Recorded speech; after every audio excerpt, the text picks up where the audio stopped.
Bonjour et bienvenue dans les 4V, Gabriel Bonjour. Attal. Les motions de censure ont donc été rejetées hier à l'Assemblée, mais ça a été beaucoup plus serré que prévu.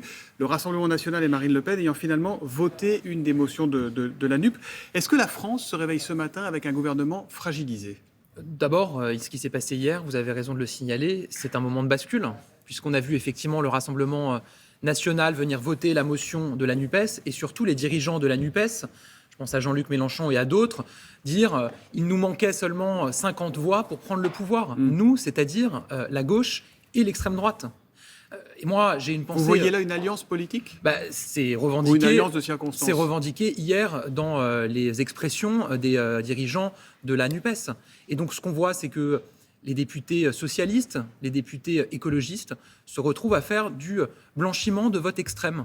On le savait avec l'extrême gauche et la France insoumise, on l'a découvert hier soir avec l'extrême droite et le Rassemblement national. Moi, j'ai une pensée pour les électeurs qui ont fait confiance à des députés socialistes ou écologistes. Je pense qu'ils pensaient que la gauche allait continuer à creuser des digues avec le Rassemblement national et l'extrême droite. Ils ont découvert hier qu'elle construisait des ponts. En même temps, ils ont proposé leur motion et c'est l'extrême droite qui a voté. Ils n'ont pas appelé à voter pour. Oui, pour mais cette derrière, motion. quand vous avez des propos et des Et déclarations. ils n'ont pas voté la motion Oui, du Rassemblement mais vous avez des national. déclarations hier qui disent regardez, il nous manquait 50 voix Oui. pour prendre le pouvoir.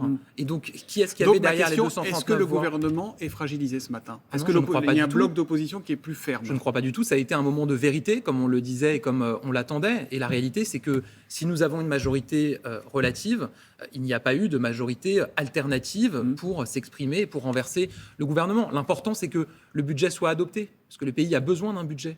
Dans ce budget, il y a les mesures qui vont permettre de continuer à protéger les Français face à la hausse des prix de l'énergie.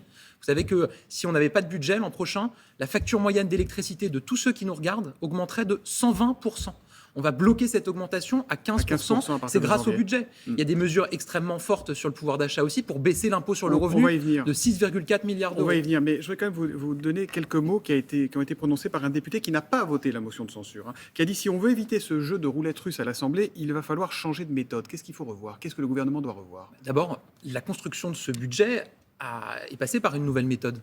Avant même que le budget soit présenté en Conseil des ministres, on a réuni tous les parlementaires des différents groupes majorité et de l'opposition pour travailler avec eux, pour leur communiquer toutes les informations.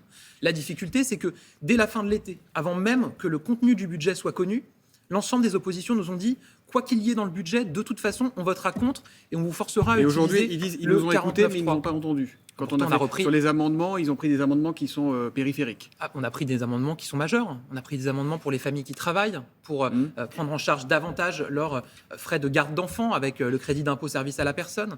On a pris des mesures pour les veuves d'anciens combattants, pour leur accorder une demi-part fiscale supplémentaire. On a pris des mesures pour toutes les classes moyennes qui travaillent sur les tickets restaurants, pour revaloriser la valeur des passer à tickets 13 € restaurants, passer de 11 à 13 euros. Mais sur des la mesures très gouvernance, concrètes sur la vie des gouvernance, Français. Gabriel Attal. Prenons un cas concret. Aujourd'hui, il y a le projet de loi de programmation des finances publiques 2023-2027 qui arrive à l'Assemblée. Ça peut paraître un peu technique comme ça, mais la vérité, c'est que sur ce sujet, il n'y a pas de 49.3 possible. C'est pas possible. Est-ce que le texte, il risque d'être rejeté, puisque LR, a priori, les députés LR qui n'ont pas voté la motion de censure, là, pourraient voter contre. Il va se passer quoi ? D'abord, on a bien vu ces dernières semaines que les députés LR sont plus préoccupés de chercher un chef pour leur parti qu'un budget pour leur pays. Ouais. Voilà. Et donc probablement qu'ils rejetteront la loi de programmation des finances publiques. La discussion du texte va se poursuivre ensuite au Sénat. Et évidemment, moi, mon souhait, c'est qu'on aboutisse à une loi de programmation des finances publiques adoptée par le Parlement, parce qu'encore une fois, on a besoin évidemment de visibilité et de stabilité dans notre pays. Vous citiez il y a un instant la situation au Royaume-Uni. Oui. On voit bien qu'il y a ce besoin de stabilité, de cohérence dans un moment de crise internationale. Vous avez la guerre au cœur de l'Europe. Est-ce que vous allez pouvoir continuer à gouverner comme ça pendant 5 ans sans majorité absolue ? On a bien vu que sur un certain nombre de textes, on a pu trouver une majorité. Sur la loi sur l'assurance chômage, qui vise à faire en sorte qu'on incite davantage à la reprise d'emploi ceux qui sont au chômage. On a trouvé une majorité avec les LR sur la loi de programmation du ministère de l'Intérieur, qui nous permet de recruter 8500 policiers et gendarmes supplémentaires, de doubler le temps de présence des forces de sécurité sur la voie publique. Au Sénat, on a trouvé une très large majorité avec des voix de gauche et des voix de droite. On a un texte qui arrive sur les énergies renouvelables pour renforcer la production d'électricité en France. Je suis sûr qu'on trouvera une majorité Donc aussi. vous ne voyez pas de risque de dissolution, de blocage ? En tout cas, le blocage ne viendra jamais de nous. Ouais. Et nous, on cherchera toujours à discuter, à dialoguer avec l'ensemble de ceux qui sont prêts à travailler au service de l'intérêt des Français. Moi, j'entends les postures politiciennes, politiques qu'il peut y avoir de certains groupes politiques. Mais enfin, on est dans un moment de crise internationale. Ouais. Il y a la guerre au cœur de l'Europe, il y a la crise des prix de l'énergie, il y a une inflation dans le monde entier. On a pris des mesures pour protéger les Français. J'entends que certains puissent dire que c'est trop, que c'est pas assez, ou qu'il faudrait faire un peu différemment. Mais enfin, l'essentiel quand même, c'est qu'on continue à protéger les Français. En France, on a l'inflation, c'est-à-dire l'augmentation des prix la plus faible au niveau européen. Les perspectives ne sont pas bonnes, c'est le Fonds monétaire international qui le dit. Ce budget, il a été bâti sur une prévision de croissance de 1% pour 2023.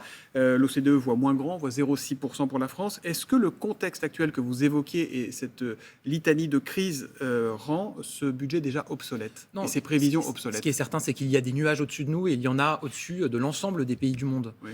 Mais qu'il y a des nuages au-dessus de nous depuis plus d'un an et que moi, ce que je constate, c'est que déjà cette année, en 2022, un certain nombre de prévisionnistes disaient la France n'arrivera pas à sa prévision de croissance qui était à 2,5%. Certains, parmi ceux que vous nous avez cités, nous disaient ils seront au maximum à 2%, 2,3%. Mais on a déjà dépassé les 2,5%. Donc vous maintenez les 1% pour l'an prochain? Oui, bien sûr. Il n'y a pas lieu aujourd'hui de revoir notre prévision de croissance. Il n'y a pas de risque de récession en France comme il y en a en Allemagne, comme il y en a... On a une économie qui résiste. On a des Français qui travaillent, on a des entrepreneurs qui investissent et on a un gouvernement qui protège les Français, qui prend les mesures pour protéger nos concitoyens et l'économie. Et on va annoncer dans les tout prochains jours des mesures très fortes pour soutenir les entreprises qui font face à l'explosion des prix de l'énergie.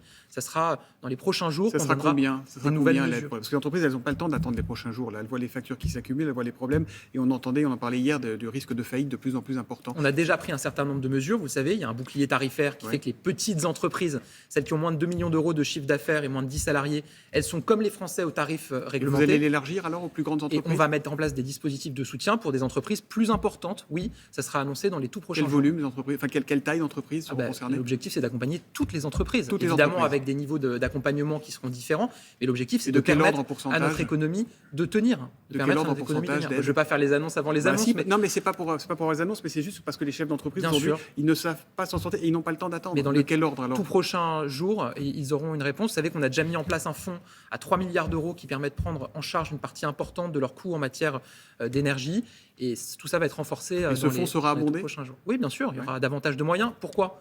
Parce qu'on a mis en place un mécanisme pour taxer les super profits, qui était demandé par un certain nombre de politiques. Ils nous en ont parlé pendant des mois. On le met en place. Là, on ne les entend pas en parler, puisque le gouvernement le met en place.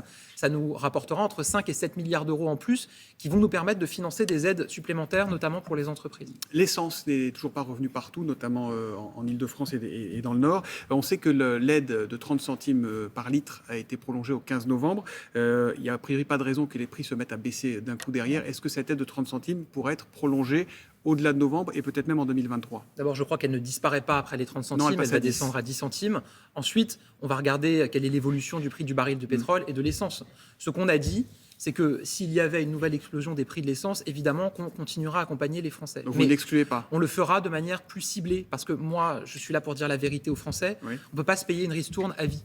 Une ristourne qui, par ailleurs, je le dis quand même, finance aussi le plein d'un certain nombre de pays voisins qui viennent faire leur plein en France. Des Belges, des Luxembourgeois, c'est quand même résiduel, des Suisses. Oui, enfin, quand on habite trop loin de la frontière, si on va faire le plein, quand on revient, il n'y en a plus dans le réservoir. Vous avez beaucoup de passages et vous avez aujourd'hui le contribuable français qui paye pour un certain nombre de ces pleins. Et par ailleurs, c'est en termes de coûts financiers, ça n'est pas soutenable à long terme pour les finances publiques. Moi, je suis là pour dire la vérité.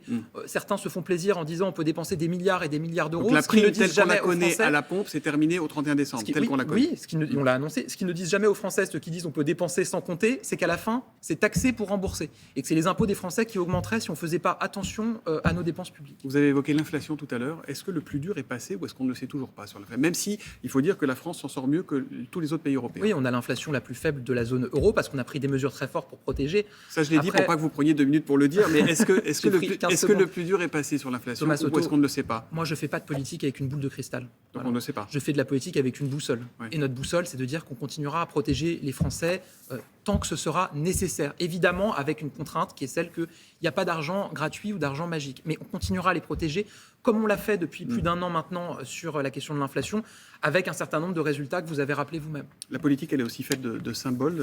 Quand le ministre du Budget voit que Kylian Mbappé a décroché un contrat estimé à 630 millions d'euros avec le Paris Saint-Germain, selon les infos du Parisien, vous vous réjouissez des rentrées fiscales qui vont aller avec ses revenus ou vous dites là, c'est vraiment trop? Bon, ce qui est certain, c'est que le ministre du Budget voit qu'il y a, je crois que c'est un peu plus de 150 millions d'euros de rentrées fiscales pour l'État, et que probablement que s'il était allé jouer au Real Madrid pour le même salaire, on n'aurait pas eu ces rentrées fiscales. Est-ce que c'est pour choquant l'État. ou pas pour C'est des montants qui sont totalement hors sol. Je veux dire, personne ne peut se projeter dans de tels niveaux de rémunération. Voilà, c'est une réalité. Maintenant, on sait que c'est une réalité dans le football, dans le monde entier. Mais encore une fois, je préfère que les joueurs payent leurs impôts en France plutôt qu'ailleurs. C'est ce qui permet aussi de financer nos services publics et la protection des Français. Vous la regarderez la Coupe du Monde, vous, ou pas? Oui, je pense, oui. Merci beaucoup, Gabriel Attal, Merci. d'être venu dans les 4V. Merci beaucoup à vous deux. Vous pouvez évidemment réagir et nous suivre sur le compte Twitter de Télématin.